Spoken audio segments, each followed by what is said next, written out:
Pulp Therapy in Pediatric Dentistry. Introduction. Despite the modern advances in prevention of dental caries and an increased understanding of the importance of maintaining the natural dentition, many teeth are still lost prematurely. The primary objective of pulp treatment of an affected tooth is to maintain the integrity and health of oral tissues. Additional reasons to preserve the integrity of the primary dentition are to 1. Reduce the likelihood of mesial drift and the resultant malocclusion. 2. Aid in mastication. 3. Preserve a pulpally involved primary tooth in the absence of a succedaneous tooth. 4. Prevent possible speech problems.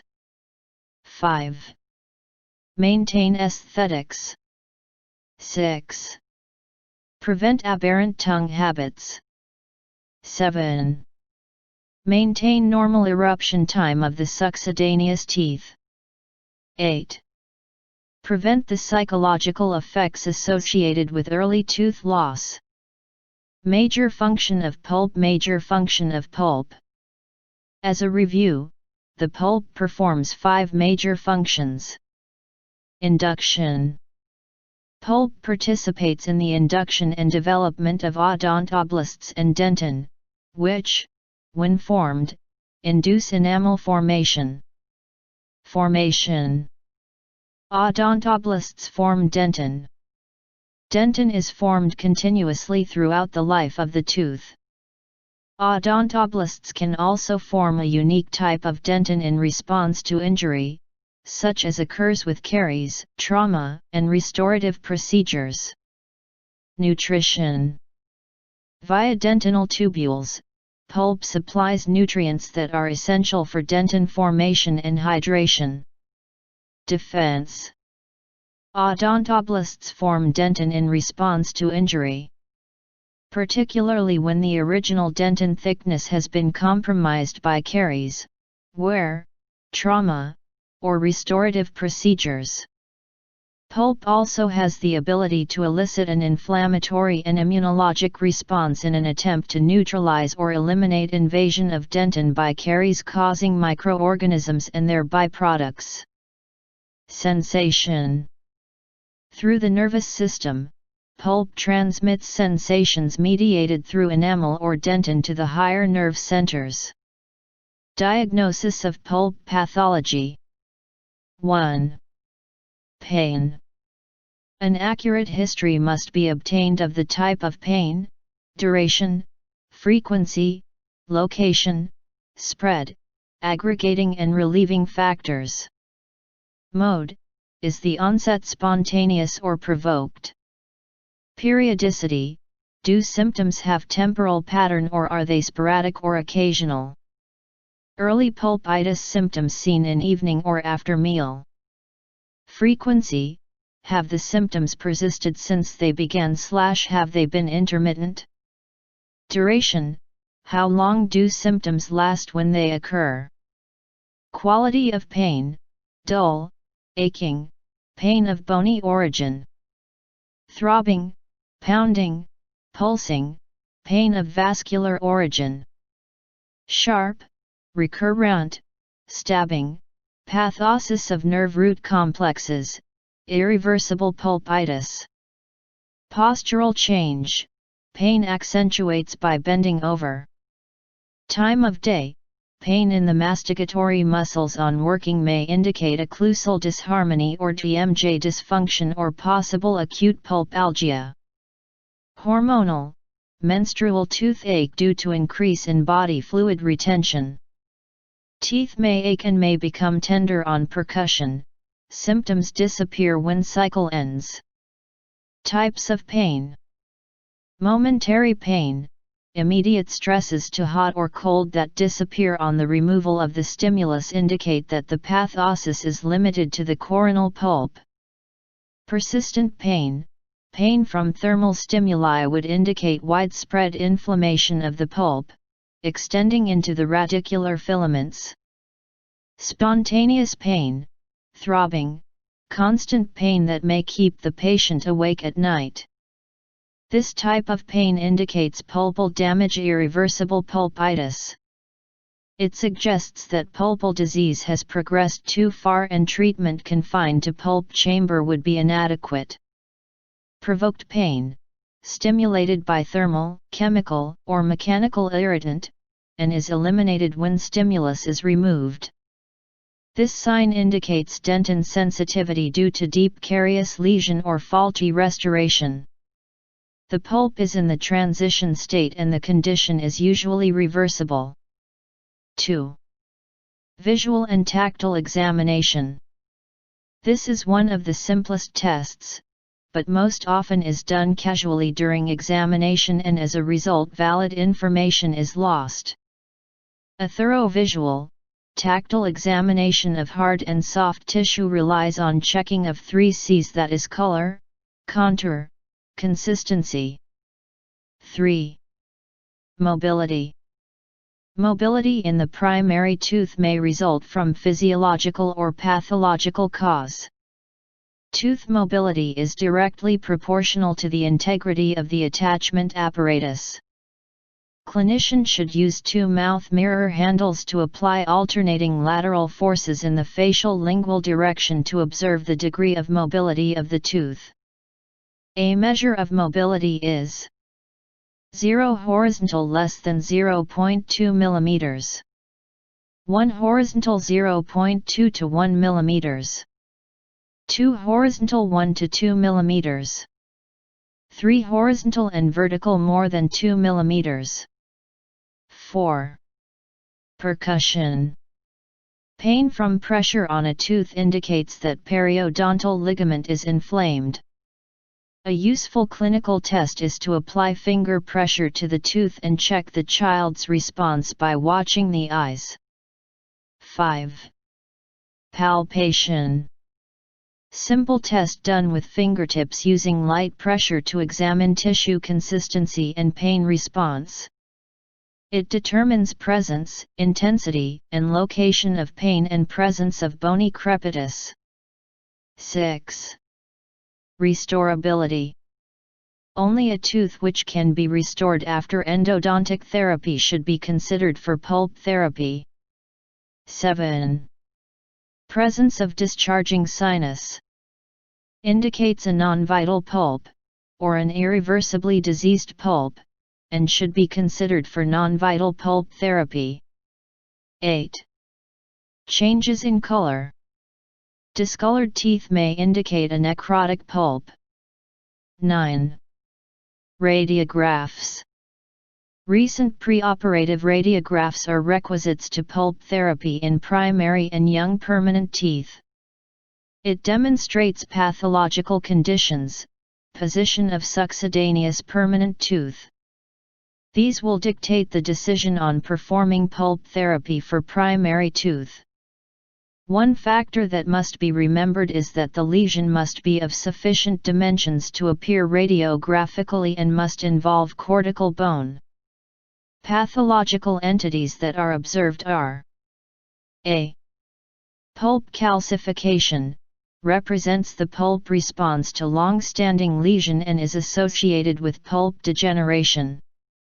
This contraindicates single-visit pulpotomy. B. Internal resorption, it is associated with spontaneous pain at night and inflammation extending into radicular pulp. This contraindicates single-visit pulpotomy. C. External resorption, pathologic resorption is invariably associated with no vital pulp and extensive inflammation in the supporting tissues. The only viable treatment is pulpectomy or extraction. D. Bone resorption, if minimum, pulpectomy is the choice, but when the bone loss is extensive, extraction is indicated. Current radiographs are essential to examining for caries and periapical changes. Interpretation of radiographs is complicated in children by physiologic root resorption of primary teeth and by incompletely formed roots of permanent teeth. The radiograph does not always demonstrate periapical pathosis, nor can the proximity of caries to the pulp always be accurately determined. What may appear as the intact barrier of secondary dentin overlying the pulp may always be a perforated mass of irregularly calcified and carious dentin overlying a pulp with extensive inflammation. The presence of calcified masses within the pulp is important to making a diagnosis of pulpal status. Pathologic changes in the periapical tissues surrounding primary molars are most often apparent in the bifurcation or trifurcation areas, rather than at the apexes, such as in permanent teeth. Several additional factors worthy of consideration are as follows. A. More than one view of the area of interest, each taken at different angle, is helpful for locating subtle changes, for example, root fractures. B.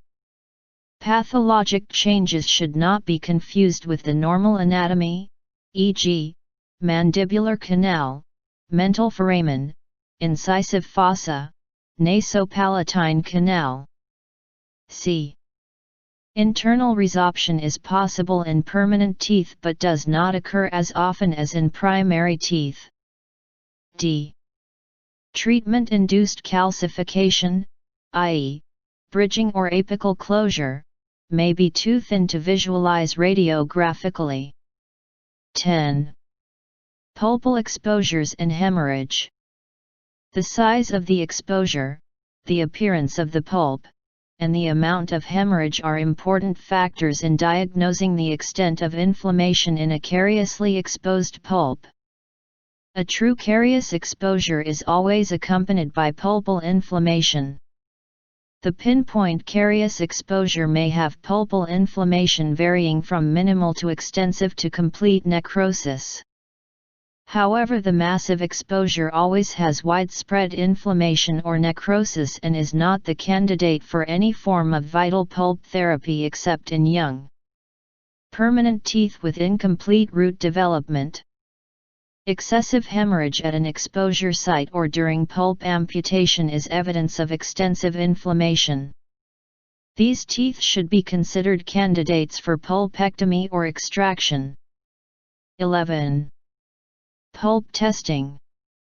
Pulp testing is widely used to assess vitality of mature permanent teeth, but these are not reliable in deciduous teeth as fear of unknown makes the child patient apprehensive of the electric vitalometer and may give inaccurate results. Another reason is that newly erupted teeth may have incomplete innervations and therefore may not give correct results. Thermal test. This was first reported by Jack in 1899 and it involved application of cold or heat to determine sensitivity to thermal changes. Cold test. It can be applied in several different ways like stream of cold air, cold water bath, ethyl chloride, dry ice, pencil of ice. Agent is kept on the middle third of the facial structure of crown for 5 seconds and the response is determined. Heat test. These include warm sticks of temporary stopping, rotating dry prophy cup, heated water bath, hot burnisher, hot gutta, percha and hot compound. Response to thermal test.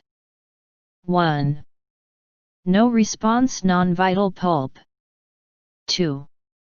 Mild moderate pain subsides in 1-2 SEC, normal. 3.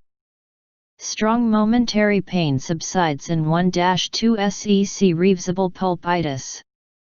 4. Moderate to strong painful response that lingers for several seconds or longer after the stimulus has been removed, irreversible pulpitis. Electrical pulp testing is not reliable in primary teeth, due to the false patient's response.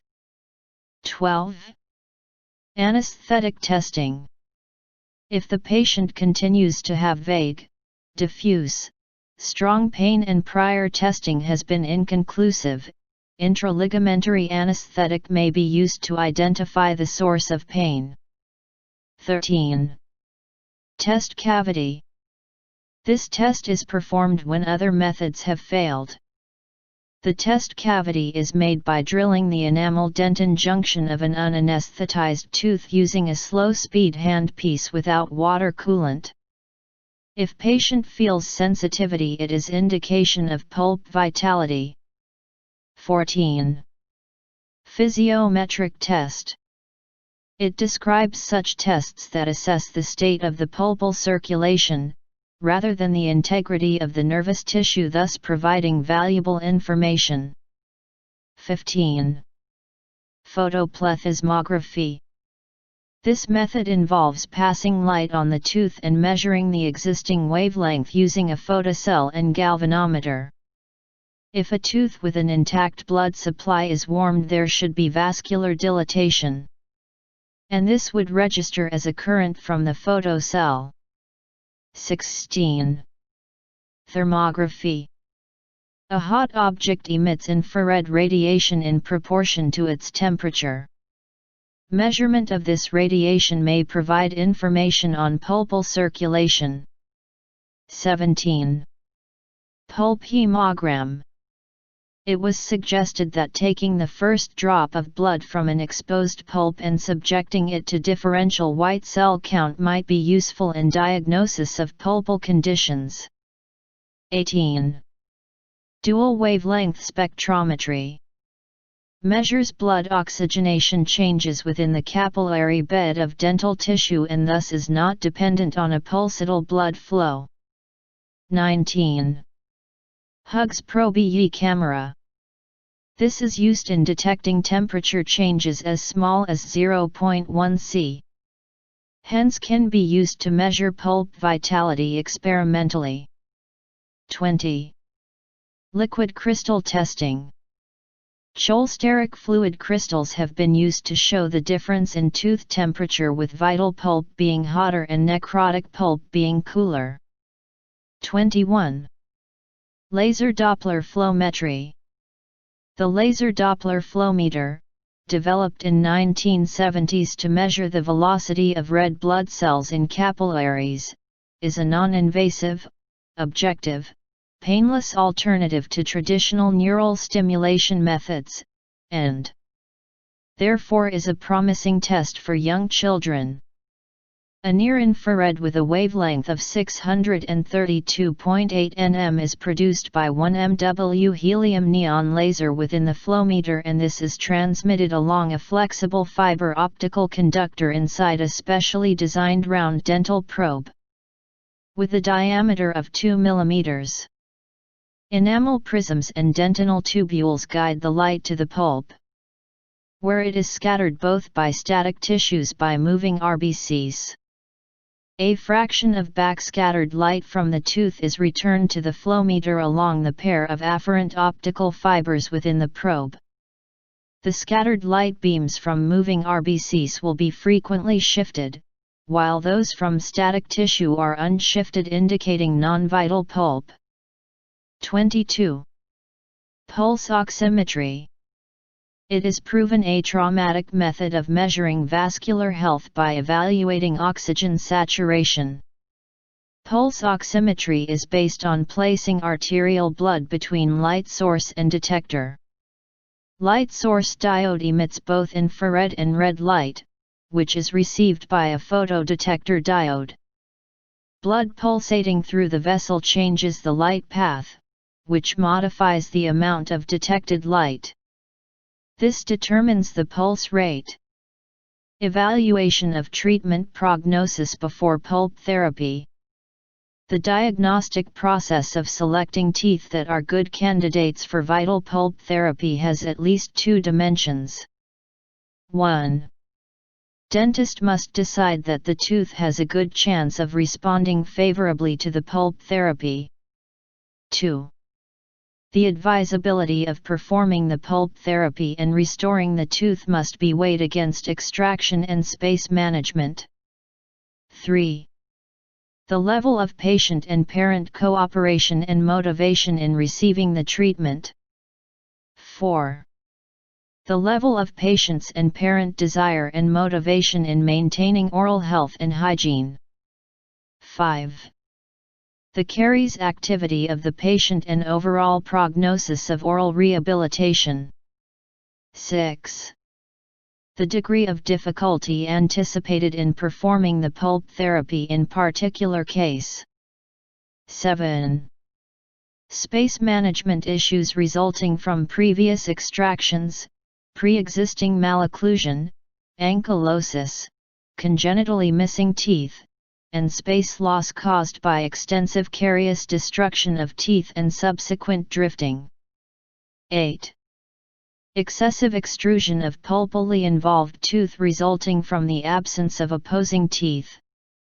Pulp therapy in pediatric dentistry. Pulp therapy in pediatric dentistry can be divided into vital pulp therapy, pulp capping, direct, indirect, pulpotomy, devitalization, preservation, regeneration, pulpoctomy, complete, partial, apexogenesis, non-vital pulp therapy, non-vital pulpotomy, beach cresol, formocresol, pulpectomy, apexification, indirect pulp capping.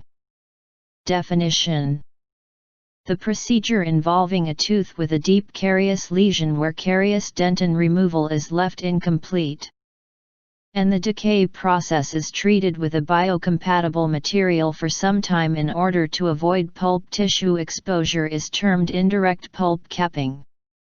Indications: 1.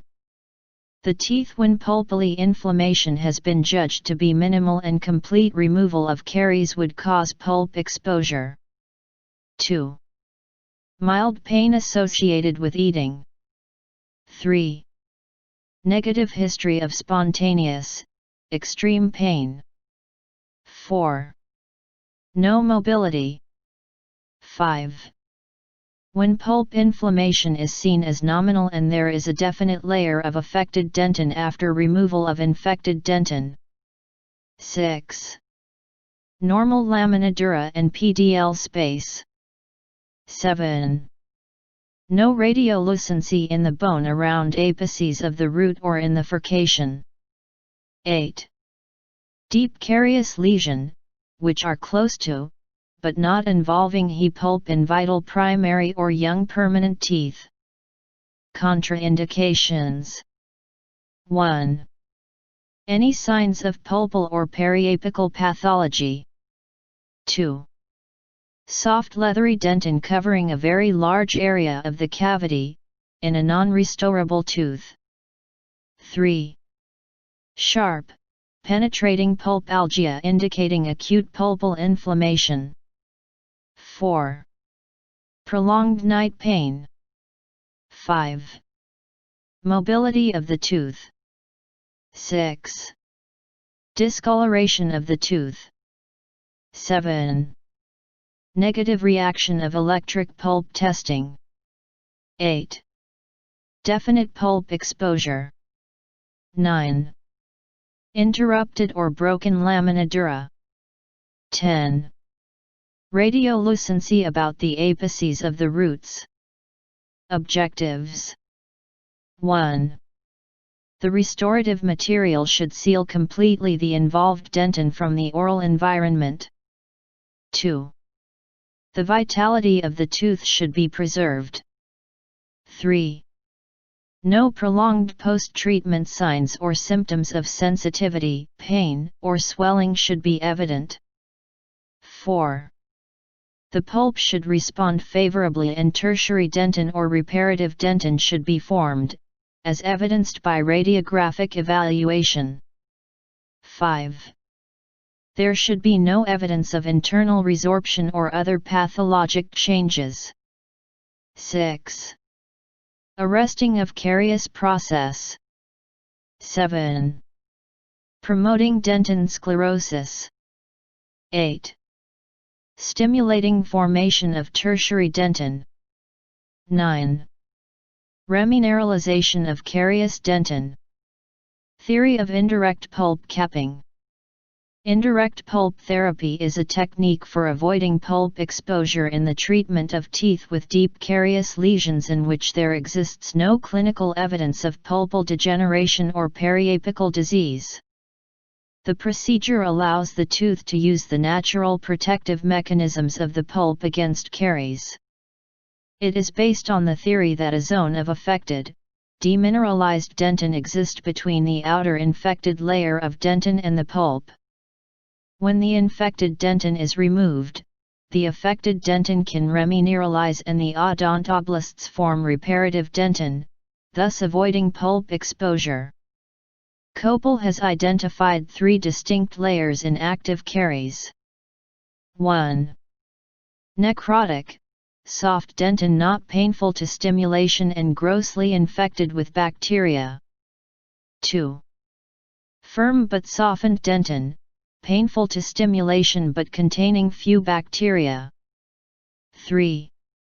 Slightly discolored, hard, sound dentin containing few bacteria and painful to stimulation. In indirect pulp therapy, the outer layer of carious dentin are removed. Thus most of the bacteria are eliminated from the lesion.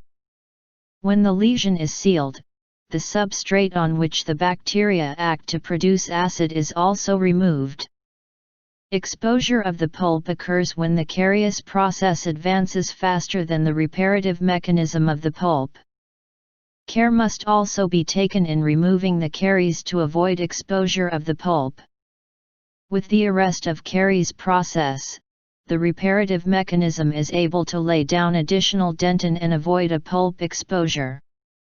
If the preliminary caries removal is successful, the inflammation will be resolved and deposition of reparative dentin beneath the caries will allow subsequent eradication of the remaining caries without pulpal exposure. The rate of reparative dentin deposition has been shown to average 1.4 day after cavity preparation in dentin of human teeth. The rate of reparative dentin formation decreases markedly after 4-8 days. Dentin is laid down fastest during the first month after IPC and the rate diminishes steadily with time. If the initial treatment is successful, when the tooth re-entered the caries appears to be arrested. The color changes from deep red rose to light gray to light brown. The texture changes from spongy and wet to hard, and the caries appears dehydrated. The goal is to promote pulpal healing by removing the majority of the infected bacteria and sealing the lesion, which stimulates sclerosis of dentin and reparative dentin formation. As the procedure was originally practiced. After a minimum of 6 weeks, the zinc oxide and eugenol, calcium hydroxide, and remaining carious dentin are removed. It was intended that the second instrumentation of the tooth would confirm the intended goals and would be followed by placement of a permanent restoration. For the experienced clinician using good case selection, however, it may be preferable to avoid second instrumentation and the potential risk of pulpal exposure. Periodic follow-up of the tooth's history along with pulp vitality testing and radiographic assessment is necessary. Indirect pulp capping is the excellent and conservative treatment option for some deep carious lesions in permanent teeth, especially if it avoids complete root canal treatment. It should be emphasized that the indirect pulp cap procedure is intended to avoid direct caries exposure. Technique of indirect pulp capping. First appointment. Use local anesthesia and isolation with rubber dam. Establish cavity outline with high-speed hand piece. Remove the superficial debris and majority of the soft necrotic dentin with slow-speed hand piece using large round burr. Stop the excavation as soon as the firm resistance of sound dentin is felt. Periapical carious dentin is removed with a sharp spoon excavator. Cavity flushed with saline and dried with cotton pellet. Site is covered with calcium hydroxide. Remainder cavity is filled with reinforced Zoe cement. Second appointment, 6 to 8 weeks later. Between the appointment history must be negative and temporary restoration should be intact. Take a bite wing radiograph and observe for sclerotic dentin. Carefully remove all temporary filling material. Previous remaining carious dentin will have become dried out, flaky and easily removed. The area around the potential exposure will appear whitish and may be soft, which is predentin. Do not disturb this area. The cavity preparation is washed out and dried gently. Cover the entire floor with calcium hydroxide. Base is built up with reinforced Zoe cement or GIC. Final restoration is then placed. Indirect pulp therapy. A. The pulp will be exposed if all caries is removed. B. All decay is eliminated except that just overlaying the pulp. Calcium hydroxide, ZOE, is placed over the remaining caries. C. Tooth is sealed with amalgam. Diagram depicting indirect pulp capping. A. Remove the caries with a slow speed per. B. The 3 layers of carious dentin. A. Necrotic tissue. B. Leathery. C. The 1 mm to remain. C. Place calcium hydroxide over the carious dentin. D. Place an improved ZOE material over the calcium hydroxide. E. Indirect pulp capping. Figure 16 shows indirect pulp capping procedures. A. Carious. Lesion. Approaching. Pulp. B. Gross caries. Excavation. C. Medicament placed. D. Evaluation after 6 to 8 weeks. Infected vs affected dentin. Infected dentin. Small black square highly demineralized. Small black square unremineralizable. Small black square superficial layer. Small black square lacking sensation. Small black square stained by 0.5% fuscin or i.e. 1.0% acid red solution. Small black square ultrastructure intertubular dentin greatly demineralized, with irregular scattered crystals. Presence of deteriorated collagen fibers that have only distinct crossbands and no interbands. Small black square should be excavated. Affected dentin. Small black square intermediately demineralized. Small black square remineralizable.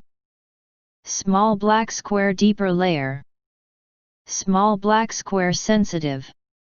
Small black square does not stain. Small black square ultrastructure, intertubular dentin partially demineralized, but apatite crystals bound like fringes to the sound collagen fibers with distinct crossbands and interbands. Small black square should be left remineralize. N.Bs. 1. In its classical application, the indirect pulp cap was covered with zinc oxide eugenol cement, and following several weeks' observation, the cavity was re-entered to remove all remaining softened dentine.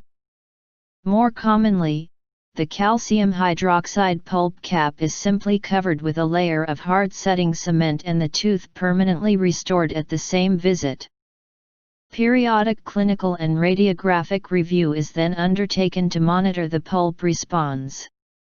2. The presence of carious enamel and dentin at the margins of the cavity will prevent the establishment of an adequate seal, extremely important, during the period of repair. Direct pulp capping.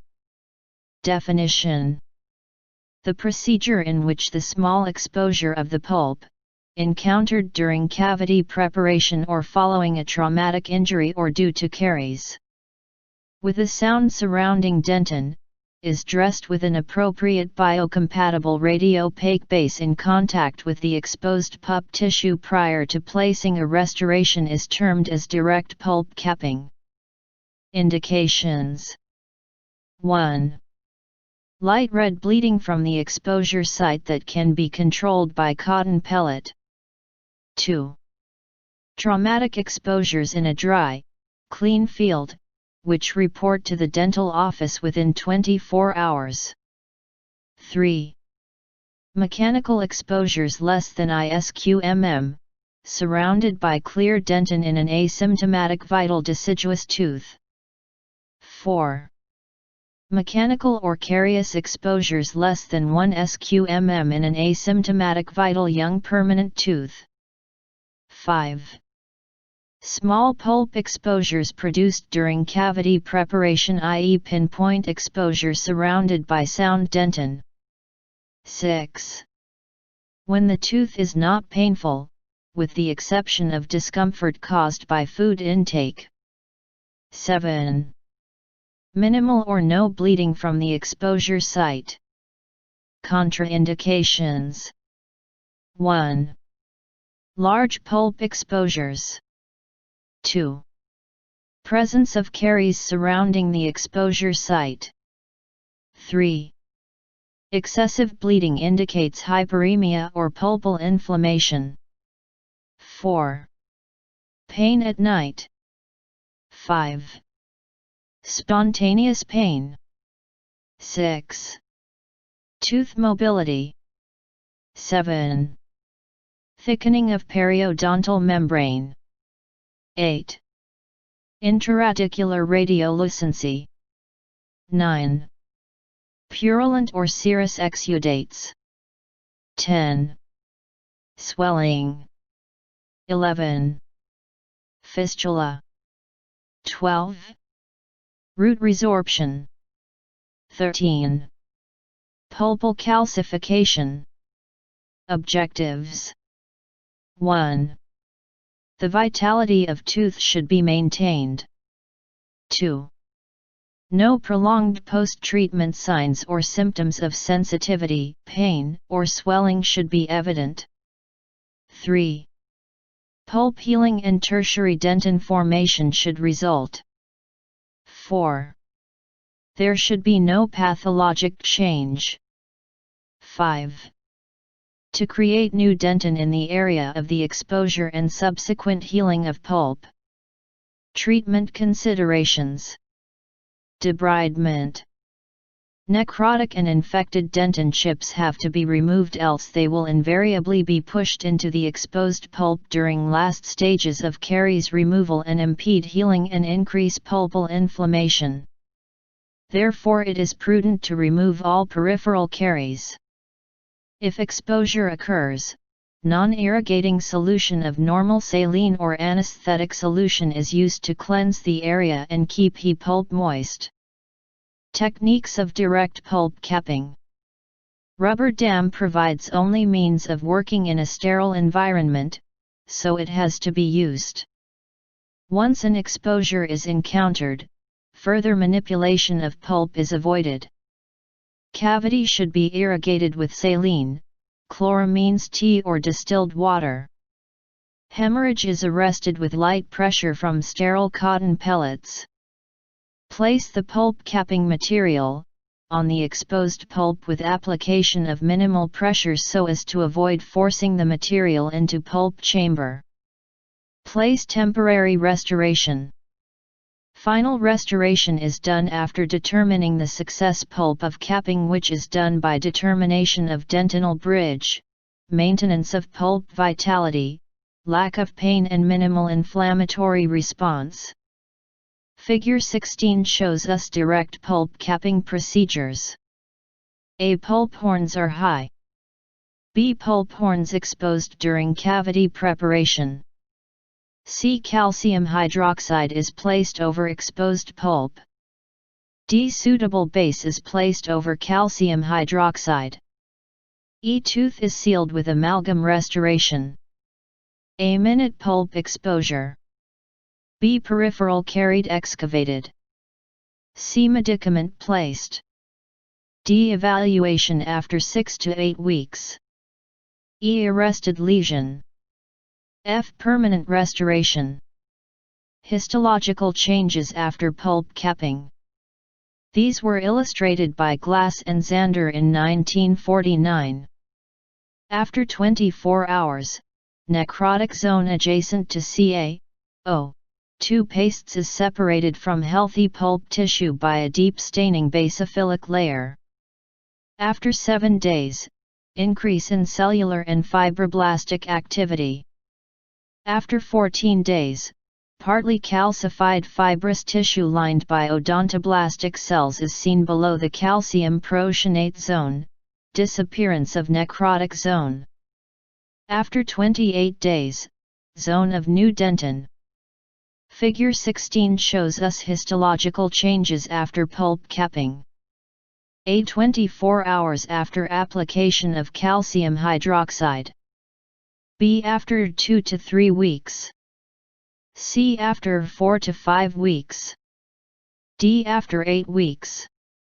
Features of successful pulp capping. 1. Maintenance of pulp vitality. 2. Lack of undue sensitivity or pain. 3. Minimal pulp inflammatory response. 4. Ability of the pulp to maintain itself without progressive degeneration. 5. Lack of internal resorption and interradicular pathosis. Medications and material used for pulp capping. The greatest benefit of CaO2 is the stimulation of reparative dentin bridge, due to a high alkalinity, which leads to enzyme phosphatase being activated and thus releasing of inorganic phosphate from the blood, calcium phosphate, leading to formation or dentinal bridge. It also has an antibacterial action. When calcium hydroxide is applied directly to pulp tissue, there is necrosis of the adjacent pulp tissue and inflammation of the contiguous tissue. Compounds of similar alkalinity cause liquefaction necrosis when applied to pulp tissue. Internal resorption may occur after pulp exposure and capping with calcium hydroxide. Calcium from dentin bridge comes from the bloodstream. The action of calcium hydroxide to form dentin bridge appears to be a result of low-grade irritation in the underlying pulpal tissue after application. Isobutyl cyanoacrylate. It is an excellent pulp capping agent because of its hemostatic and bacteriostatic properties. At the same time, it causes less inflammation than calcium hydroxide. But it cannot be regarded as an adequate therapeutic alternative to calcium hydroxide since it does not produce a continuous barrier of a reparative dentin following application of the exposed pulp tissue. Disadvantage is that it is cytotoxic when freshly polymerized. Denaturated albumin. This protein has calcium binding properties. If a pulp exposure is capped with a protein, the protein may become a matrix for calcification, thereby increasing the chances of biologic obliteration. Laser. Andreas Maritz 1 and 1998 evaluated the effect of direct pulp capping. Bone morphogenic protein, BMP. The demineralized bone matrix could stimulate new bone formation when implanted to ectopic sites such as muscles. The implications for pulp therapy are immense as it is capable of inducing reparative dentin. Mineral trioxide aggregate, MTA. Torabinejab described the physical and chemical properties of MTA in 1995. It is ash-colored powder made primarily of fine hydrophilic particles of tricalcium aluminates, tricalcium silicate, silicate oxide, tricalcium oxide, and bismuth oxide is added for radio opacity. When compared with calcium hydroxide, MTA produced significantly more dentinal bridging in shorter period of time with significantly less inflammation. Dentin deposition has begun earlier with MTA. The disadvantage of this technique is that 3 to 4 hours is needed for setting of MTA after placement. The procedure involves placing MTA directly over the exposure site and sealing the tooth temporarily to allow the cement to harden. The tooth is later re-entered and permanently sealed over the set MTA with an etched dentin bonding agent and composite resin to prevent future bacterial micro-leakage. Properties. 1. It is biocompatible material and its sealing ability is better than that of amalgam or Zoe. 2. Initial pH is 10.2 and set pH is 12.5. 3. The setting time of cement is 4 hours. 4. The compressive strength is 70 MPa, which is comparable to that of IRM. 5. Low cytotoxicity. It presents with minimal inflammation if extended beyond the apex. Action. It has ability to stimulate cytokine and interleukins release from blood cells, indicating that it actively promotes. Advantages over CaO. 2. 1. Thicker dentinal bridge. 2. Less inflammation. 3. Less hyperemia. 4. Less pulpal necrosis. 5. Dentin bridge formation at faster rate. Applications. 1. Root end fillings. 2. DPC. 3. Apexification. 4. Pulpotomy. 5. Perforation repairs. Limitation of direct pulp capping in primary teeth. Caries process or pulp capping material may stimulate the undifferentiated mesenchymal cells that differentiate into odontoblastic cells, which lead to internal resorption. High cellular content, abundant blood supply and consequently faster inflammatory response and poor localization of infection are some of the reasons that direct pulp capping is contraindicated in primary teeth. Calcification, chronic inflammation, necrosis, and intraradicular involvement. Points to be kept in mind during procedure of IPC and DPC. Staining carious lesion was proposed many years ago by Fusayama to allow differentiation of remineralizable and non-remineralizable dentin. These harmless dyes demonstrate non-remineralizable dentin.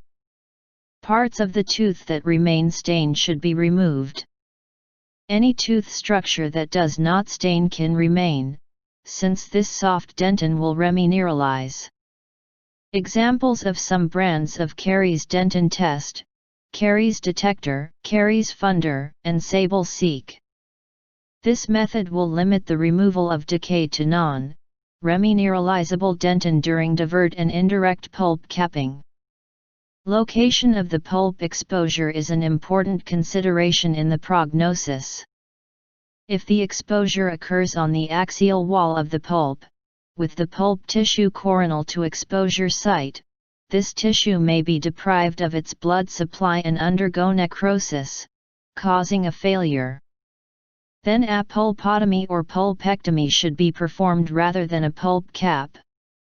When pulp capping is done, care must be exercised while removing the deep carious dentin over the exposure site to keep to a minimum the pushing of dentin chips into the remaining pulp chamber.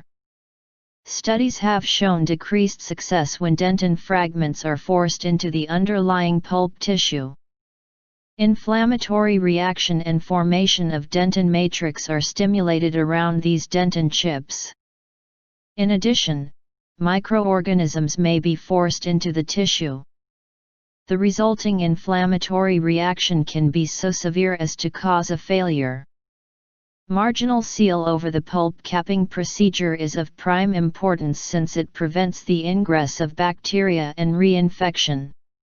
After pulpal injury, reparative dentin is formed as part of repair process. Although formation of dentin bridge has been used as one of the criteria for judging successful pulp capping, bridge formation can occur in teeth with irreversible inflammation.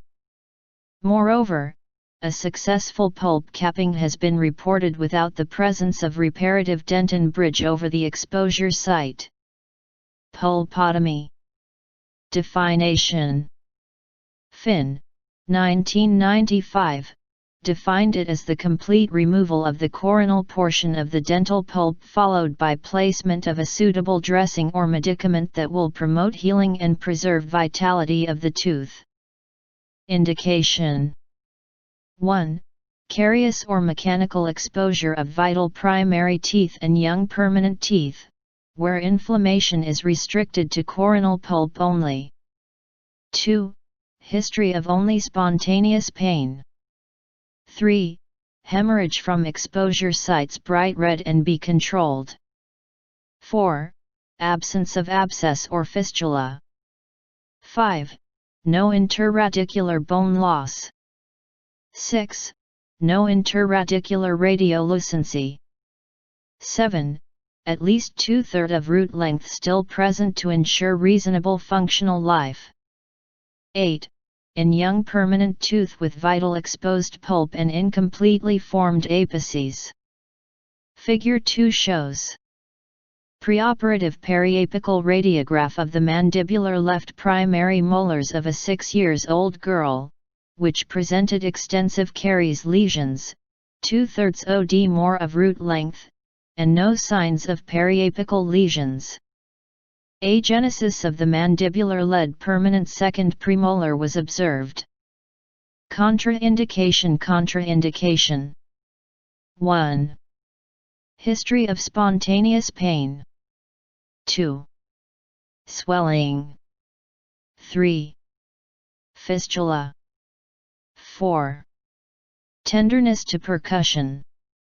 5. Pathological mobility. 6. External/internal root resorption. 7. Periapical or interradicular radiolucency. 8. Pulp calcifications. 9. Pus or exudate from exposure site. 10. Uncontrolled bleeding from the amputated pulp stump.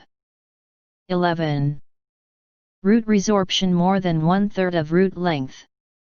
12. Large carious lesion with non-restorable crown. 13. Highly viscous, sluggish hemorrhage from canal orifice, which is uncontrollable. 14. Medical contraindications like heart disease, immunocompromised patient. Classification of vital pulpotomy techniques. Types. 1. Devitalization. 2. Preservation. 3. Regeneration. Non-vital pulpotomy. Depending upon the size of exposure. 1. Partial pulpotomy, shallow, low-level or convex pulpotomy. 2. Cervical pulpotomy, deep, high-level total or conventional pulpotomy. Classified depending upon the number of visits. 1. Single visit pulpotomy. 2. Multiple visit pulpotomy. Treatment objectives. 1. Amputate the infected coronal pulp. 2. Neutralize any residual infectious process. 3. Preserve the vitality of the radicular pulp. 4. Avoid breakdown of periradicular area. 5. Treat remaining pulp with medicament. 6. Avoid dystrophic pulpal changes. Vital pulpotomy. A. Devitalization single sitting. Formocresol pulpotomy. Formocresol was introduced by Buckley in 1904, and since then a lot of modifications have been tried and advocated regarding the techniques of formocresol pulpotomies. History. Sweet, 1930, formulated the technique and was a multi-visit formocresol technique. Doyle, 1962, advocated two-sitting procedure. Spedding, 1965, gave 5-minute protocol. Partial devitalization. Venham, 1967, proposed 15 seconds procedure. Current concept uses 4 minutes of application time. Formocresol by its chemical nature is the combination of formaldehyde 19%, cresol 35%, glycerin 19% water. Success following formocresol pulpotomy. Clinical success equals 90-100%. Histological success equals 70-80%. Success depends on accurate selection of the case. Mechanical of action. It prevents tissue autolysis by bonding to the proteins. This bonding is of peptide groups of side-chain amino acids and is a reversible process accomplished without changing the basic structure of protein molecules. Histological changes. These were demonstrated by Mass and Zilberman in 1933 and also by Massler and Monsacani in 1959. Immediately, pulp becomes fibrous and acidophilic. After some days, 3 zones appear. A broad eosinophilic zone of fixation. A broad pale staining zone of atrophy with poor cellular definition. Broad zone of inflammatory cells extending apically from the border of the pale staining zone. 1 year, progressive apical movement of these zones with only acidophilic zone left at the end of 1 year. Figure 33 shows action of formocresol on pulp. Mechanism of action. Formocresol prevents tissue autolysis by bonding to protein. This is reversible process and is accomplished without changing the basic overall structure of the protein molecules. Technique for pulpotomy of the primary teeth. Anesthetize the tooth and isolate with rubber dam.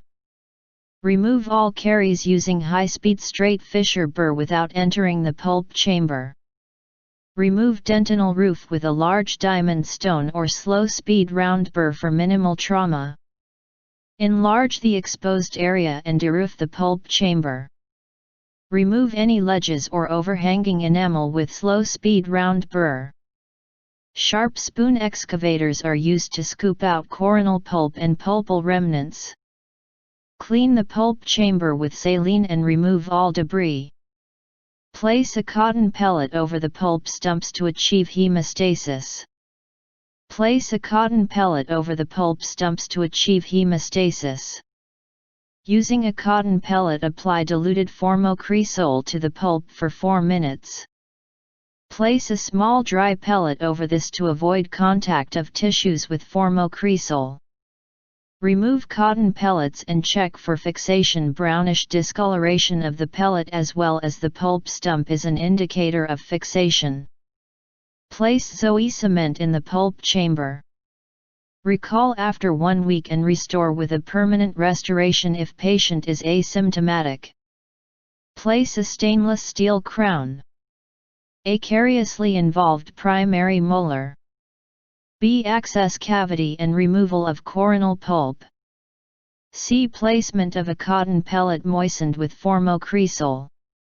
D. Pulp chamber filled with ZOE and crown is built up with glass ionomer before placement of stainless steel crown. Figure 22 shows 5-year follow-up of a primary tooth with a formocresol pulpotomy. A retreatment radiograph showing deep caries on lower right first and second primary molars. B. 1-year post-treatment radiograph. C. 5 years follow-up radiograph. A. The figure shows a lower right second primary molar where after removing the roof of the pulp chamber the coronal pulp is being completely removed using excavators. B. Cotton pledget with the medicament placed over the radicular pulp tissue to control the bleeding. C. On removal of the cotton pledget, bleeding from the amputation sites has stopped. D. Calzinol, or any other zinc oxide eugenol preparation, placed in the pulp chamber prior to placing the coronal restoration. E. Periapical radiograph of right upper first primary molar showing a completed pulpotomy.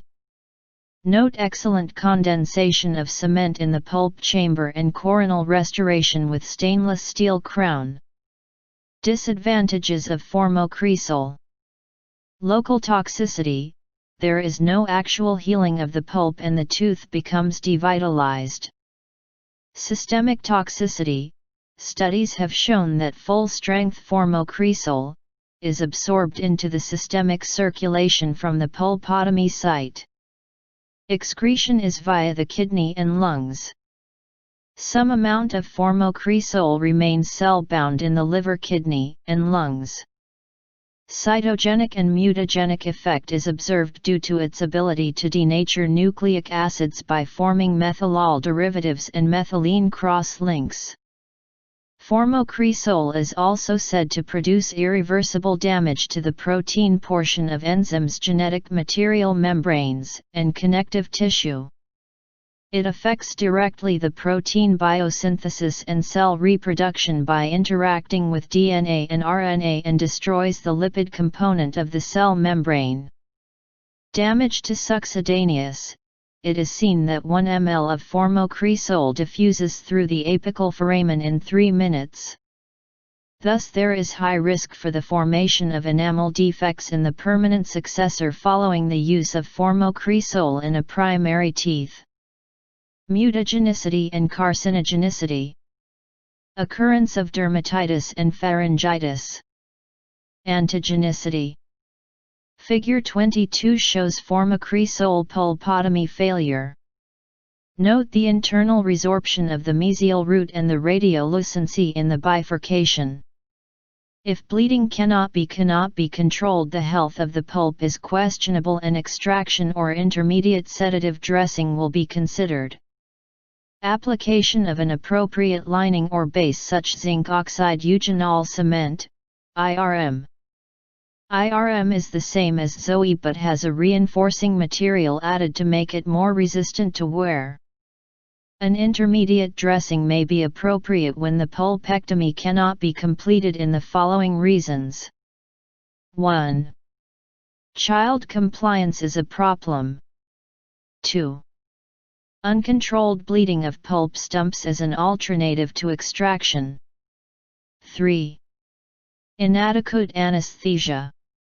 4. Unable to extract tooth. 5. Non-vital that require further management. Uses.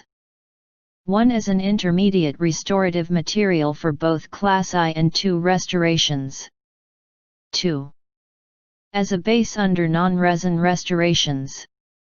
3. Restoration of deciduous teeth, when permanent teeth are 2 years or less from eruption. 4. Restorative emergencies. 5. Baby tooth root canals. Handling characteristics. IRM powder and liquid should be mixed in less than 1 minute. The resulting putty consistency is then inserted into the cavity. If indicated, conventional methods of matrix application are appropriate. Advantages. 1. High strength comparable to zinc phosphate. 2. Excellent abrasion resistance. 3. Good sealing properties. 4. Low solubility. Contraindications. 1. Because of its zinc oxide eugenol composition, IRM will interfere with subsequent placement of a resin filling. 2. Use of cavity varnishes. Procedure 1. Complete removal of all coronal pulp. 2. Place letter mix paste over exposed pulp. 3. Cover with sterile cotton pellets. 4. Restore with reinforced zinc oxide eugenol, IRM, or glass ionomer cement. 5. Plan follow-up care. Note: if you have a rather large cavity, you can remove the bulk of the decay and place an IRM filling, also known as a sedative filling. This will often slow or stop the progression of decay and help the patient feel better. It also may allow the tooth time to recover and lay down secondary dentin, sort of a second layer of scar tissue, sometimes eliminating the need for pulpal treatment like a root canal. Once the tooth is recovered and less inflamed, any remaining decay is removed and the final restoration, filling or crown, is placed. You mix the powder and the liquid together to make a kind of play. Electrosurgical pulpotomy, Mac N. Dean 1993. It is a non-chemical devitalization, whereas mummification eliminates pulp infection and vitality with chemical cross-linking and denaturation. Electrocautery carbonizes and heat denatures the pulp and bacterial contamination. Electrosurgery does little to improve on the formocresol pulpotomy but does not use any chemicals. After amputation of the coronal pulp, the pulp stumps are cauterized through this method. After completion, the pulp chamber is filled with zinc oxide and eugenol paste. The tooth is restored with a stainless crown. Procedure: rubber dam isolation and administration of local anesthesia. Caries removal with large round slow-speed burr. Sterile cotton pellets are placed in contact with pulp and pressure is applied to obtain hemostasis. The hyfricator plus 7 to 797 is set at 40% power and the 705A dental electrode is used to deliver the electrical arc. Cotton pellet is quickly removed and the electrode is placed 1 to 2 mm above the pulpal stump. Electrical arc is allowed to bridge the gap to the pulpal stump for 1 second, followed by a cool-down period of 5 seconds. When the procedure is properly performed, the pulpal stumps appear dry and completely blackened. Pulp chamber is filled with Zoe placed directly against the pulpal stumps. Final restoration is then placed. Laser pulpotomy. Zhengfen Liu al. in 1999 studied the effect on Nd:YAG laser pulpotomy in primary teeth and noted 100% success with no signs or symptoms, and only one tooth had internal root resorption at the 6-month follow-up visit. 2-visit devitalization pulpotomy. This is 2-stage procedure involving the use of paraformaldehyde to fix the entire coronal and radicular pulp tissue. Indications: 1. There is evidence of sluggish bleeding at the amputation site that is difficult to control. 2. Pus in the chamber, but none at the amputation site. 3. There is thickening of PDL. 4. History of pain.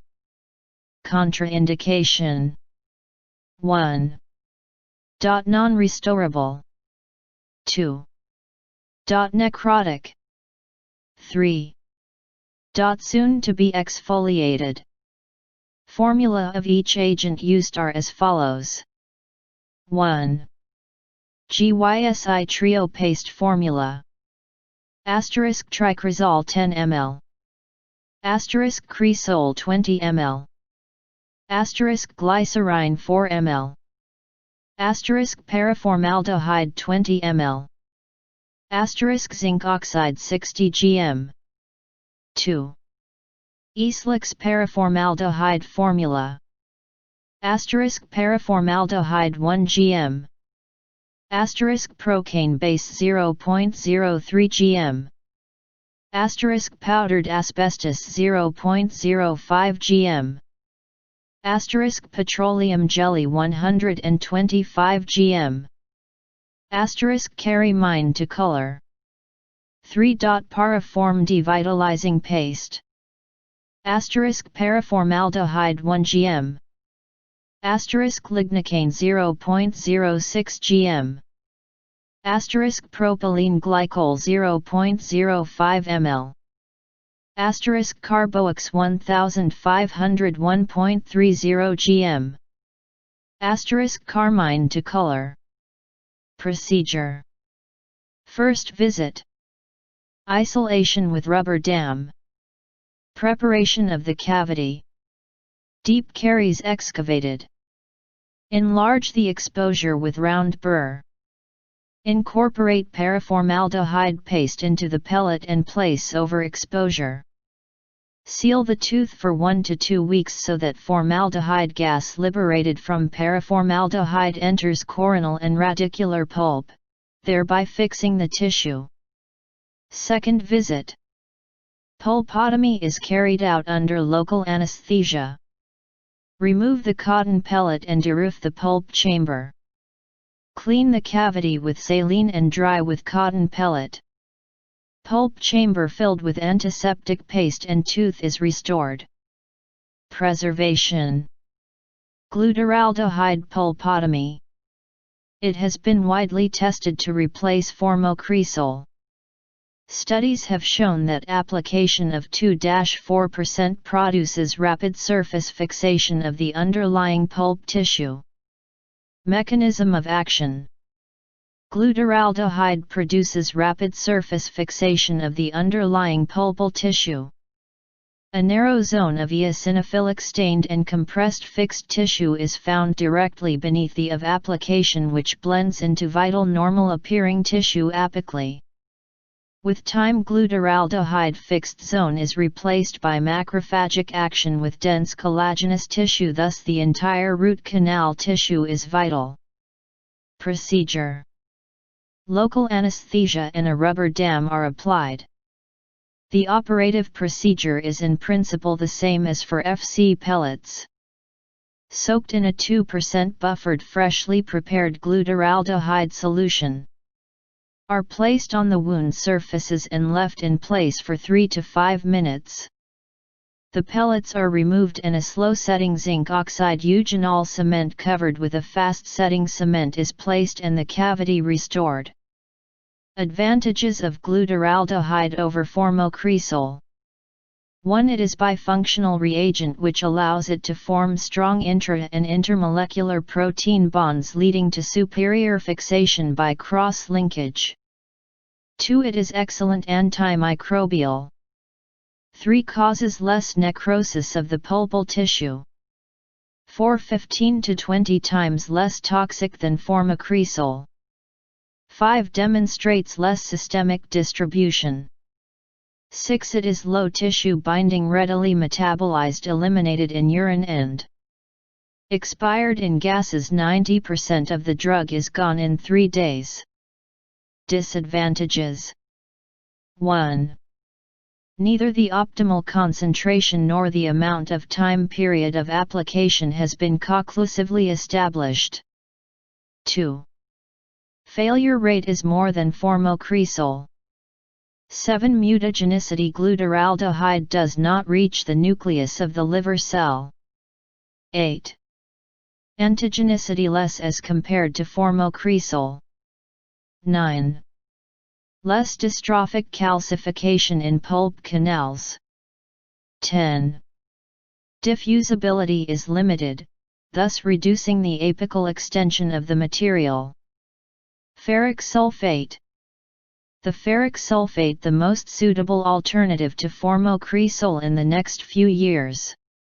In light of recent evidence, ferric sulfate can be used as a suitable alternative for those concerned about the toxicity of formocresol or have difficulty obtaining it in the United Kingdom. However, it must be remembered that ferric sulfate has no fixative effect. For this reason, an accurate diagnosis of the state of the pulp tissue being left behind and on which ferric sulfate is being applied will need to be made. It is a non-aldehyde hemostatic compound. 1. Astringent. 2. Forms a ferric ion protein complex that mechanically occludes capillaries. 3. Less inflammation than formocresol. 4. 92.7% radiographic success rate. 5. 100% clinical success. 6. Root resorption is not accelerated. 7. Internal resorption similar to formocresol, no systemic or local side effects. Regeneration. An ideal pulpotomy treatment should leave the radicular pulp vital, healthy, and completely enclosed within an odontoblast-lined dentin chamber. CVE case pulpotomy. This is called as calcium hydroxide pulpotomy or young permanent partial pulpotomy. This was proposed by Mejerakvec in 1993. Indications. It is indicated in young permanent teeth with incomplete root information and the radicular pulp is judged vital by the clinical and radiographic criteria. Procedure. Application of rubber dam. All carious material is removed with excavators or slow-speed round burr. Coronal pulp removed to perform a pulpotomy. After arrest of the hemorrhage, CaO2 is applied to the exposed pulp, ensuring that there is no blood clot. The cavity is then sealed with temporary restorative material.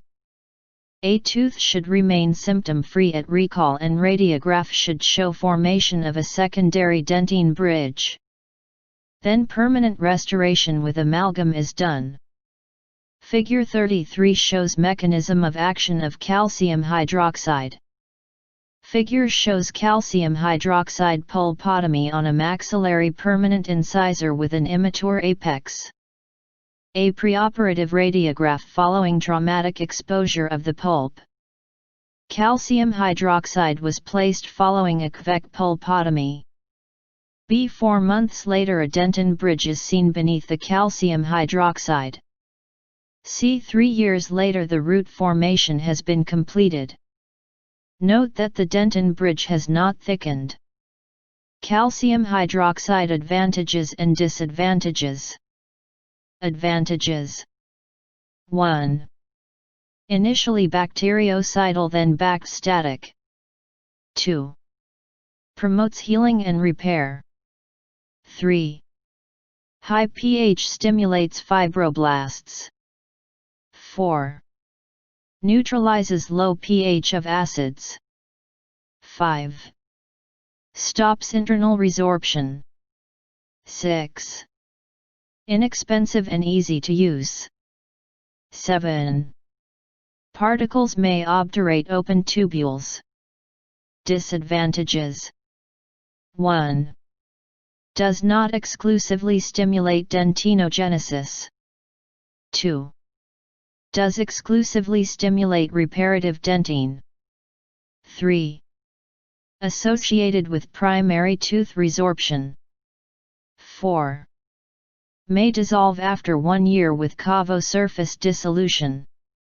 5. May degrade during acid etching. 6. Degrades upon tooth flexure. 7. Marginal failure with amalgam condensation. 8. Does not adhere to the dentin or resin restoration.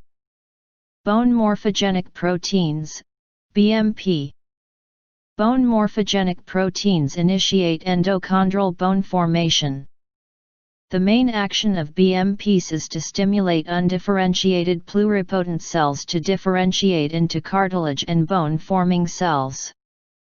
BMPs are abundant in bone and dentin and promote osteogenesis and reparative dentin formation.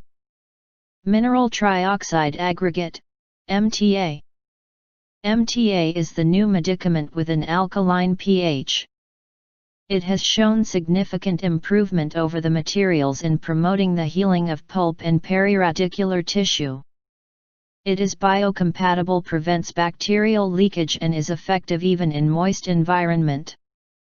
Composition: tricalcium silicate, dicalcium silicate, tricalcium aluminate, tetracalcium aluminoferrate, calcium silicate, bismuth oxide. Other uses of MTA are pulp capping, root end filling, perforation repair, infurcation coronal mild or apical portion of the root, repair of resorptive perforation if not too extensive, non-vital pulpotomy, non-vital pulpotomy, mortal pulpotomy. Non-vital pulpotomy: ideally non-vital tooth should be treated by pulpectomy, but sometimes it is impracticable due to non-negotiable root canals and limited patient cooperation. Selection criteria: 1. History of spontaneous pain. 2. Swelling, redness or soreness of mucosa. 3. Tooth mobility. 4. Tenderness to percussion. 5.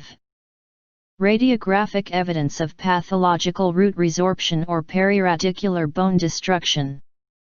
6. Pulp at the exposed site does not bleed. Procedure: first appointment. Necrotic coronal pulp is removed. Pulp chamber is irrigated with saline and dried with cotton pellet. Infected radicular pulp is treated with strong antiseptic solution like beechwood cresol. Seal cavity with temporary cement for 1 to 2 weeks. Second appointment. If the tooth is asymptomatic, the pulp chamber is filled with an antiseptic paste. The tooth then restored with stainless steel crown. Pulpectomy.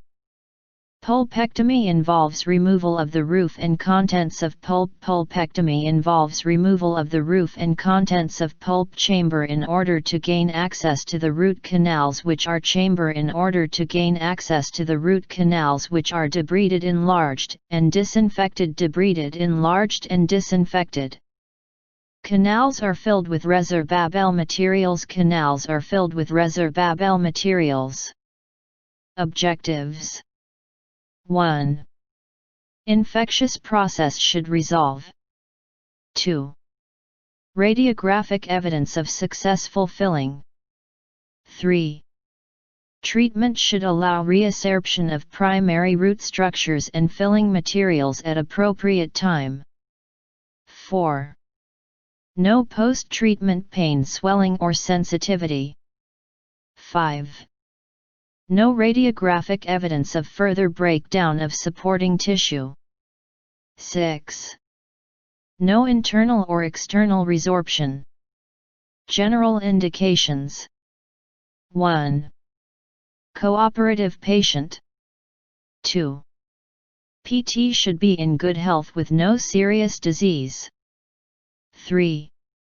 Maximum cooperation of PT and parent. General indications: 1. Young PT with systemic illness such as congenital ischemic heart disease, leukemia. 2. Children on long-term corticosteroids therapy. Clinical indication: 1. A tooth previously planned for a pulpotomy that shows either a dry pulp chamber or uncontrolled pulpal hemorrhage. 2. Indicated for any primary tooth in absence of its permanent successor. 3.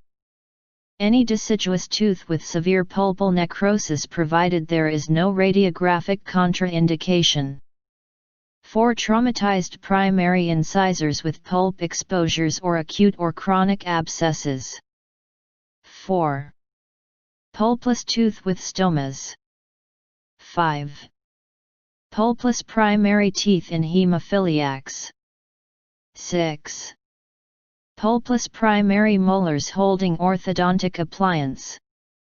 Clinical contraindications. 1. Excessive tooth mobility. 2. Communication between the oral cavity and area of furcation. 3. Communication between the roof of the pulp chamber and the region of furcation. 4. Insufficient tooth structure to allow isolation by rubber dam and extracoronal restoration. Radiographic indication. 1. Adequate periodontal and bony support. 2. Incipient internal root resorption in the occlusal portion of the root canal. Radiographic contraindication. 1. External root resorption. 2. Internal root resorption in the apical third of the root. 3. Radicular cyst, dentigrous follicular cyst in association with the primary tooth. 4. Interradicular radiolucency that communicates with gingival sulcus. Pulpectomy technique. Achieve adequate anesthesia and rubber dam isolation. 2 phases: coronal phase, radicular phase. I. Coronal phase. 1. Remove all caries. 2.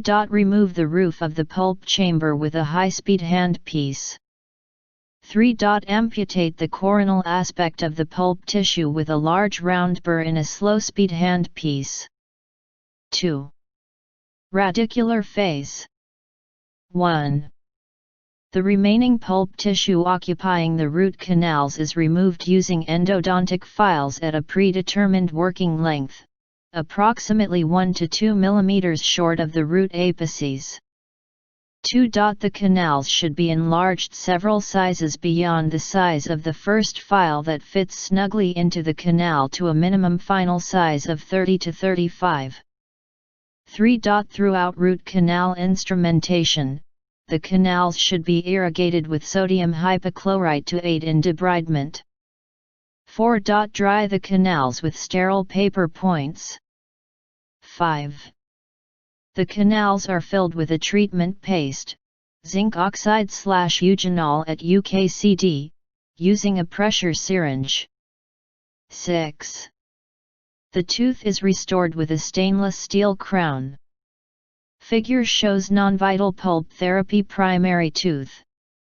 A carious, but restorable, non-vital primary molar. B. Caries is eliminated and access made to the pulp. Gentle canal debridement is undertaken with small files and irrigation. C. Disinfection of the canal system. A pledget of cotton wool barely moistened with leather mix is sealed into the pulp chamber for 7 to 10 days. D. The tooth is reopened at a second visit, and after irrigation and drying, a soft mixture of slow-setting zinc oxide eugenol cement is gently packed into the canals with the cotton wool pledget. E. The pulp chamber is packed with accelerated zinc oxide eugenol cement before definitive restoration of the tooth. A. Periapical radiograph showing files placed in the root canals of left lower second primary molar. B. Root canals have been filled with pure zinc oxide eugenol. Figure C shows root canal filling in an upper primary central incisor. Note: if inflammation is beyond the coronal pulp with only interradicular but no periapical radiolucency, single-visit pulpectomy is done. If pulp is necrotic with periapical involvement, filling is done at subsequent appointment. Follow-up and review. Though the pulpectomy technique carries a good prognosis, the outcome is not as good as a vital pulpotomy. Clinical follow-up augmented by 1 periapical radiograph on a yearly basis is required. 391 HFIG 8.27, A-B.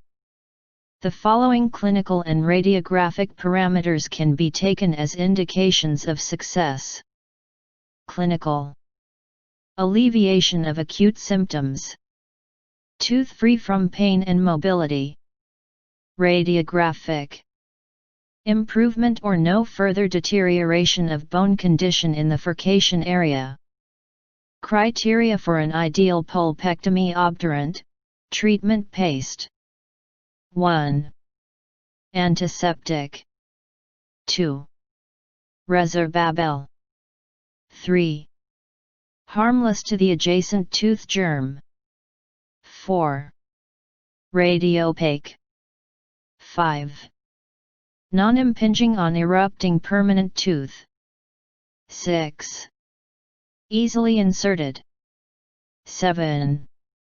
Easily removed. 8. Should not shrink. 9. Insoluble in water. 10. Not discolor teeth. Obturating materials. 1. ZNO paste.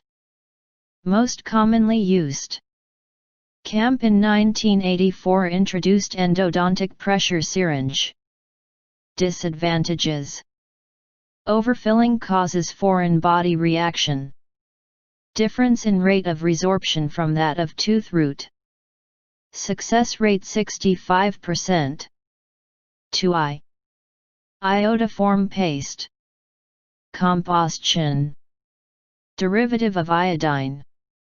Advantages: resorbs rapidly. Extruded paste in periapical tissue is replaced with normal tissue. Bactericidal potential. Can be removed if retreatment is required. Success rate 84%. 3. Kri paste. Composition: iodoform 80.8%, camphor 4.86%, parachlorophenol 2.025%, menthol 1.215%. 4. Calcium hydroxide. 5. Vitapex.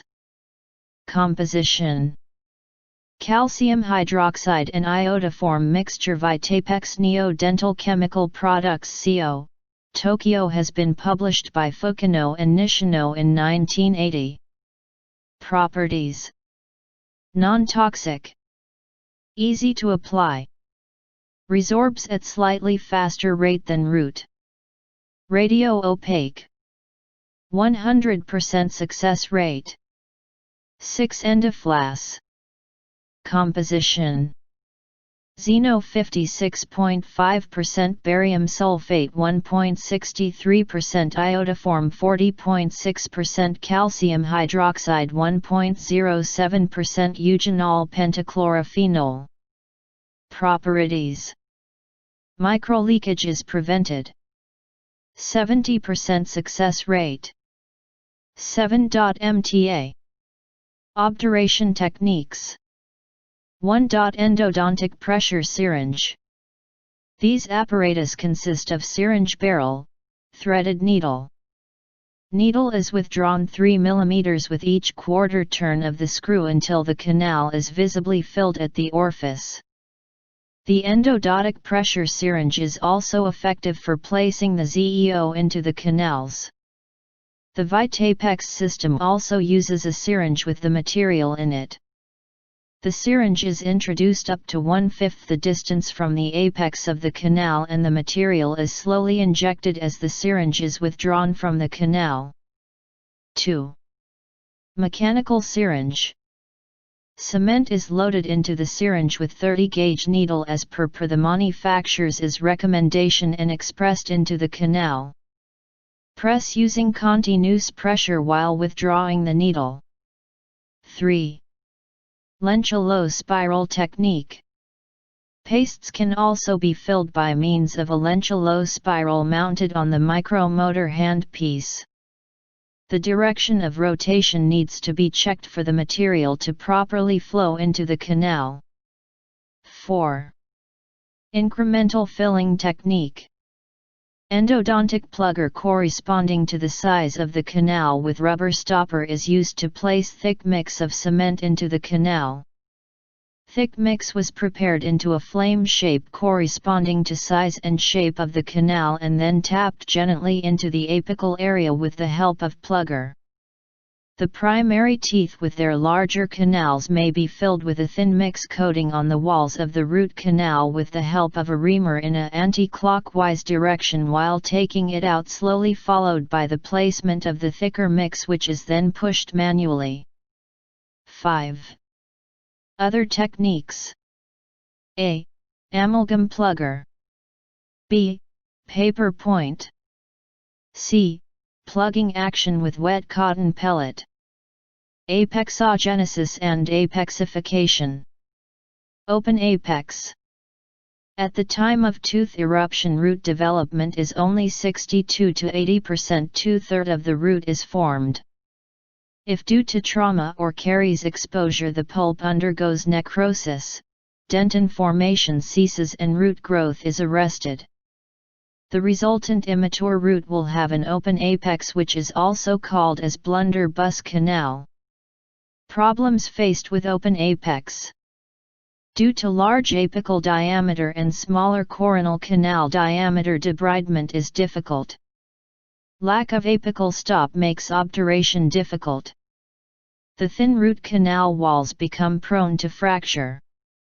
Earlier open apices have been treated by periapical surgery with a retrograde filling, but surgery has its drawbacks. Relative to the already shortened root, further root reduction, apexectomy, could result in an inadequate crown-root ratio. The apical walls are thin and could shatter when touched with a rotating burr. The thin walls would make condensation of a retrograde filling difficult. The periapical tissue may not adapt to the wide and irregular surface of the amalgam. Surgery would remove the root sheath and prevent for further root development. Surgery would be both physically and psychologically traumatic to the patient. Thus it is best to treat immature teeth with a non-surgical approach. Based on the vitality of the pulp, if the immature tooth has vital pulp exhibiting reversible pulpitis, physiological root end development or apexogenesis is attempted. If irreversible pulpitis is present, there is when pulp is necrotic, then root end closure is done by apexification. Maturation of permanent incisors. A. Immature incisors showing short roots with incomplete, wide-open apices. The lateral walls of the roots are thin and structurally weak. B. The same teeth 2 years later, the roots are now almost complete following continued dentine deposition by healthy pulp. Apexogenesis. Definition. Apexogenesis involves removal of the inflamed pulp and the placement of calcium hydroxide on the remaining healthy pulp tissue. Traditionally, this has implied removal of the coronal portion of the pulp to permit continued dentin formation and apical closure in an immature tooth. Materials used: CaO2, MTA, bone morphogenic protein. Clinical evaluation. No clinical symptoms. No radiographic changes in pulp or periapex. Continued root development. Radiographically observed hard tissue barrier at the site of procedure. Sensitivity to vitality testing. Goals of apexogenesis. 1. Sustaining a viable Hertwig's sheath, thus allowing continued development of root length for a more favorable crown-to-root ratio. 2. Maintaining pulpal vitality, thus allowing the remaining odontoblasts to lay down dentine, producing a thicker root and decreasing the chance of root fracture. 3. Promoting root end closure, thus creating a natural apical constriction for root canal filling. 4. Generating a dentinal bridge at the site of the pulpotomy. While the bridging is not essential for the success of the procedure, it does suggest that the pulp has maintained its vitality. Failures of apexogenesis. Cessation of root growth. Development of signs and symptoms or periapical lesions. Calcific metamorphosis. Operative procedure. Under local anesthesia and rubber dam, pulp tissue is excised with a diamond burr running at high speed under constant water cooling. This causes least injury to the underlying pulp and is preferred to hand excavation or the use of slow-speed steel burrs. Microbial invasion of an exposed, vital pulp is usually superficial and generally only 2 to 3 mm of pulp tissue should be removed. Partial pulpotomy. Excessive bleeding from the residual pulp which cannot be controlled with moist cotton wool, or indeed no bleeding at all, indicates that further excision is required to reach healthy tissue. Coronal pulpotomy. Removal of tissue may occasionally extend more deeply into the tooth. Full coronal pulpotomy, in an effort to preserve the apical portion of the pulp and safeguard apical closure. Gently rinse the wound with sterile saline or sodium hypochlorite, 1 to 2%, and remove any shredded tissue. All remaining tags of tissue in the coronal portion must be removed as they may act as a nidus for reinfection, and a pathway for coronal leakage. Apply a calcium hydroxide dressing to the pulp to destroy any remaining microorganism and to promote calcific repair. In superficial wounds, a setting calcium hydroxide cement may be gently flowed onto the pulp surface, but if the excision was deep, it is often easier to prepare a stiff mixture of calcium hydroxide powder, analytical grade, in sterile saline or local anesthetic solution, which is carried to the canal in an amalgam carrier and gently packed into place with pluggers. Overlay the calcium hydroxide dressing with a hard cement to prevent its forceful injection into the pulp by chewing forces and a final adhesive restoration which will seal the preparation against the re-entry of microorganisms. Review. The total time for achievement of the goals of the apexogenesis ranges between 1 and 2 years depending on the degree of tooth development at the time of the procedure. After a month, 3 months, 6 monthly intervals for up to 4 years in order to assess pulp vitality. Periodic radiographic review should also be arranged to monitor dentine bridge formation, root growth, and to exclude the development of necrosis and resorption. If vitality is lost, non-vital pulp therapy should be undertaken whether or not there is a calcific bridge. Success rates for partial, CVEC, pulpotomies are quoted at 97%. Those for coronal pulpotomies at 75%. Elective pulpectomy and root canal treatment of a vital pulp may be considered at a later date only if the root canal is required for restorative purposes. Pulp amputation, apexogenesis procedure, of a permanent incisor. A. Complicated fracture of an immature incisor with microbial invasion of the coronal pulp. The pulp has been exposed to the mouth for more than 24h. B. Access to the coronal pulp and amputation of coronal pulp tissue with a diamond burr running at high speed with constant water cooling. C. Dressing the pulpal wound to promote calcific repair. Non-setting calcium hydroxide cement is flowed onto the pulp, then overlaid with a hard cement, and the tooth restored with composite resin. D. The same tooth after 12 months showing calcific barrier formation. The calcific barrier was directly inspected in this case, not always required, and a new layer of setting calcium hydroxide cement placed on the barrier before definitive restoration. The remaining pulp has stayed healthy and deposited dentine to complete root formation. Apexification. Definition. is a method of inducing apical closure through the apexification formation mineralized tissue in apical pulp region of a non-vital tooth with an incompletely formed root. The mineralized tissue can be osteodentin, osteosmentum, or bone or combination of all. Indications: restorable immature tooth with pulp necrosis. Contraindications: 1. All vertical and unfavorable horizontal root fractures. 2. Resorptions. 3. Short roots. 4. Periodontally broken down tooth. 5. Vital pulp.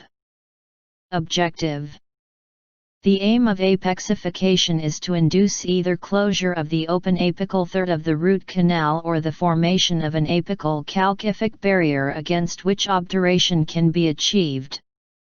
Rationale: the technique of treatment is the usual cleaning and irrigation of the root canal, followed by sealing with a paste composed of camphorated chlorophenol and calcium hydroxide.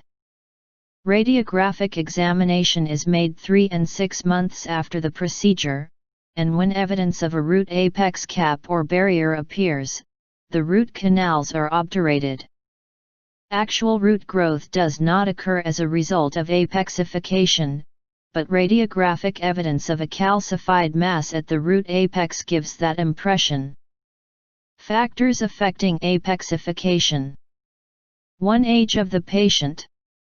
2. Root development. 3. Location of apex. 4. Apical diameter. 5. Thorough cleaning and debridement. 6. Temporary restorations. Materials used are: 1. Calcium hydroxide. 2. Tricochleum phosphate. 3. Bone growth factors. 4. MTA. Operative procedure: access with a high speed, medium tapered fissure burr. In the pulp chamber, use safe-ended burrs to remove the entire roof without the danger of overcutting or perforation. Remove loose debris from the pulp chamber with hand instruments, accompanied by copious, gentle irrigation with sodium hypochlorite solution 1 to 2%. Gates Glidden drills may be used to improve access to canals for instruments and irrigant. They should not be used deep in the canals of immature teeth where they may overcut and create a strip perforation. Canal preparation involves 2 processes: cleaning with irrigants to free the root canal system of organic debris, microorganisms and their toxins, and shaping with enlarging instruments, to modify the form of the existing canal to allow the placement of a well-condensed root filling. In canals which are often as wide as this, little dentine removal and shaping is needed. Sodium hypochlorite solution, 1 to 2%, as an irrigant will continue dissolving organic debris and killing microorganisms deep in the canal. Working apically, files are directed around the canal walls with a light rasping action to remove adherent debris. Instrumentation is frequently punctuated by high volume, low pressure irrigation to flush out debris. Irrigant is delivered either by pre-measured, 27-gauge needle and syringe or with the aid of sonic/ultrasonic energy. The latter involves flooding the canal with irrigant before inserting a small, size 16 to 20, file attached to a sonic/ultrasonic unit to stir the irrigant in the canal. Wall contact with the file should be avoided, as the action is liable to cause turbulence in the irrigant which scrubs the walls of debris. Provisional working length should be 2 to 3 mm from the radiographic apex, estimated from an undistorted preoperative periapical film. A working length radiograph is then taken to establish a definitive working length 1 mm short of the radiographic root apex. Further gentle filing and irrigation is then continued to the definitive working length. Dry canal with pre-measured paper points to avoid inadvertent overextension and damage to the periapical tissues. Fill canal with a relatively fluid proprietary calcium hydroxide paste such as Ultracal, OptiDent, UK. This may be syringed into the canal via a disposable flexible tip or alternatively spun into the canal with a spiral paste filler.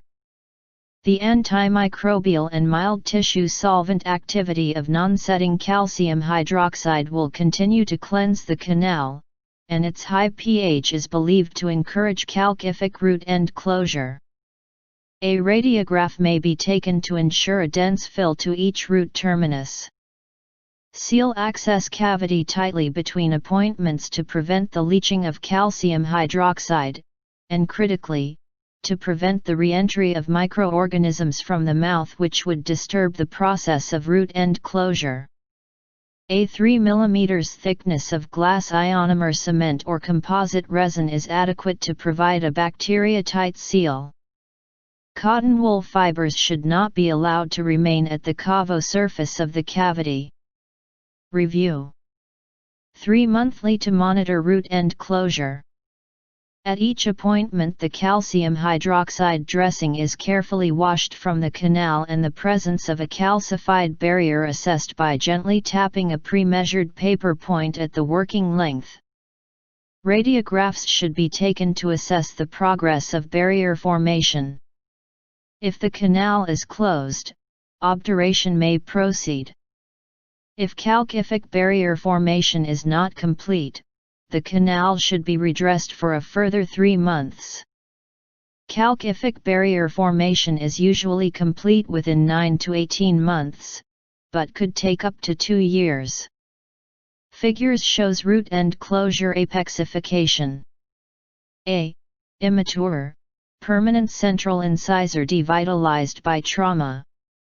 B. The same tooth 18 months later. Canal debridement and calcium hydroxide therapy has allowed the development of an apical calcific barrier. The canal has been densely obturated with thermoplastic gutta percha and sealer. Filling canal with calcium hydroxide paste such as Ultracal. A. Following irrigation and gentle debridement in a crown to apex direction, the working length is determined. B. Non-setting calcium hydroxide paste is syringed into the canal via a flexible tip. C. The same tooth 18 months later.